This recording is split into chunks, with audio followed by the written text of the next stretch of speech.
Hey first graders, so we are going to be starting Unit 8 in math today, and we're going to talk a little bit about shapes and what a half means.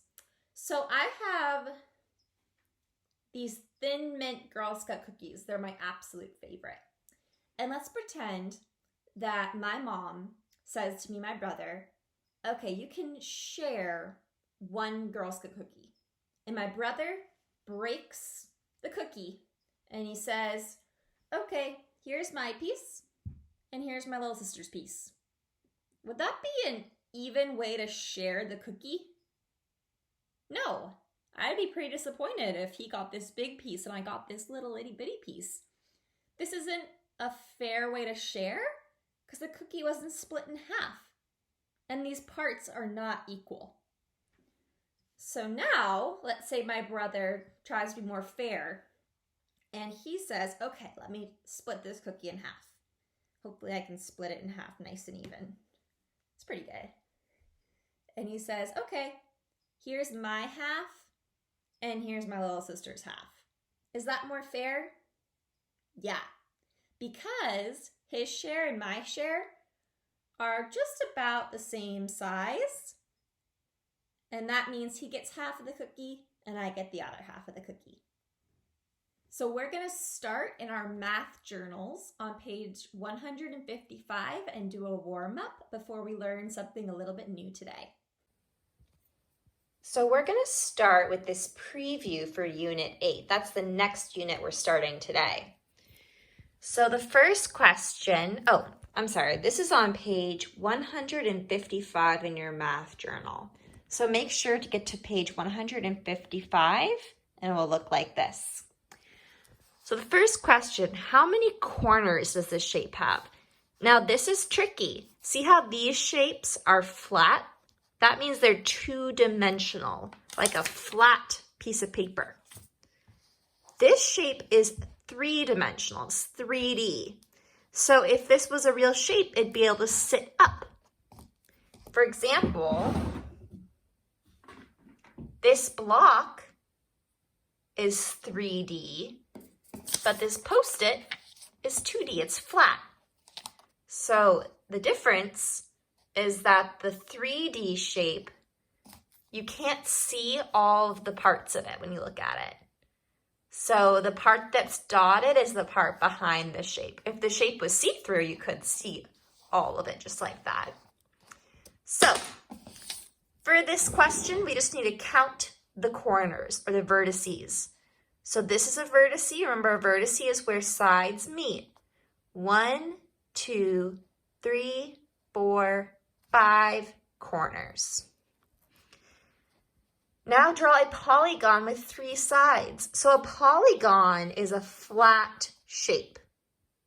So we need to draw one with 3 sides. What shape has 3 sides? If you answered a triangle, nice job. Triangles have 3 sides. And I'm going to write down here that I drew a triangle.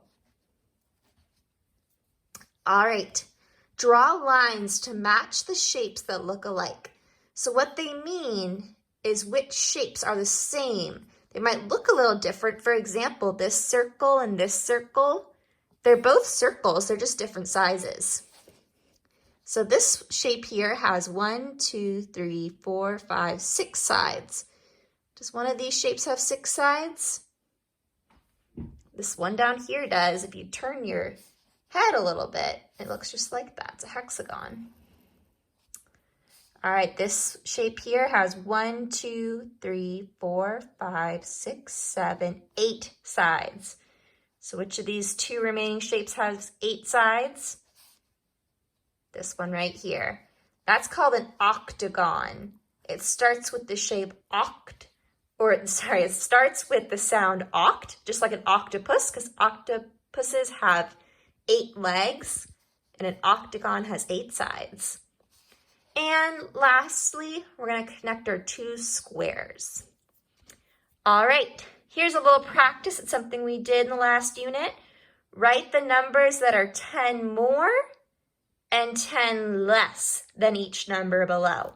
Remember that you have a hundreds chart at the back of your book. So when it says 14, post it here. When I look at my hundreds chart, if I want the number that is 10 below, that is 10 before, I go up because that's 1, 2, 3, 4, 5, 6, 7, 8, 9, 10. 10 back. So I go right up. And for the number that's 10 more, I just go down. So 10 less is the number right above. 10 more is the number right down. So you can pause the video if you want and try these problems on your own.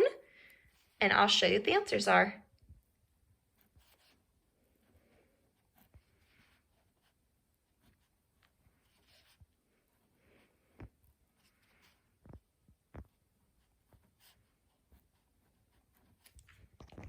All right, check those answers. Last problem. How many of the smallest triangles are in this square? So the smallest triangles are the ones that are just like this. This shape right in here. So how many of these size triangles are in this square? So 1, 2, 3, 4 triangles of that size are in this square. How do you know if they're the same size? That's a good question. Do you have a reason? How do you know that they're the same size? Well, we're going to talk about that today. So when we have a shape like a circle and we split it in half evenly so that both of the sides are about the same size, we would call one of these pieces 1/2.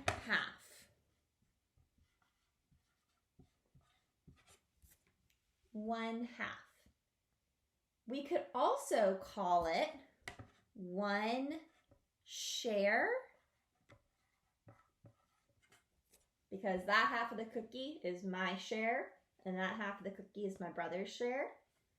And we can also call it 1 out of 2 parts, because altogether there's 2 parts and this half is 1 out of 2 parts. So those are a few names for that half.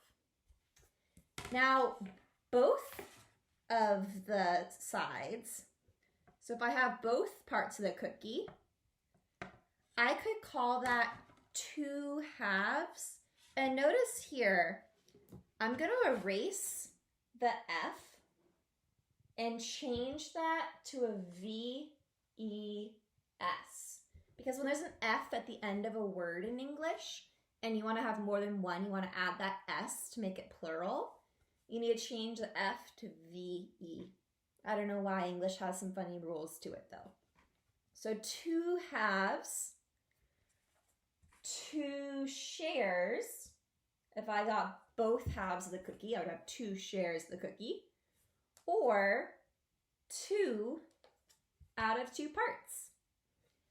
So I'm going to show you with a different shape, because when you split a square into halves, into equal parts, there's a few ways you could do it. So if you would like, you can pause the video and try to split some squares into 2 equal parts on your own, and you can see if I do the same way as you, or you can just watch along as I do it. So the first way I could split my square in half is like my circle. I could split it this way. If I had a square cookie to share, or maybe a square brownie, I could cut it like that in half. I could also cut it this way in half. And the third way I could cut it is like that. Sometimes I like my sandwiches cut this way. So all these ways gives you 2 halves that are the same size. If I had a brownie and I cut it like that, would that be in half? No, because that piece right there is much smaller than that piece. Remember, when you cut things in half, it means that both people will be happy. Nice job, first graders. Good work today. So I would like you now to go back to your math journal and go to page 160. It looks just like this, and I want you to do this page on your own today. I'll see you all tomorrow for more math. Bye.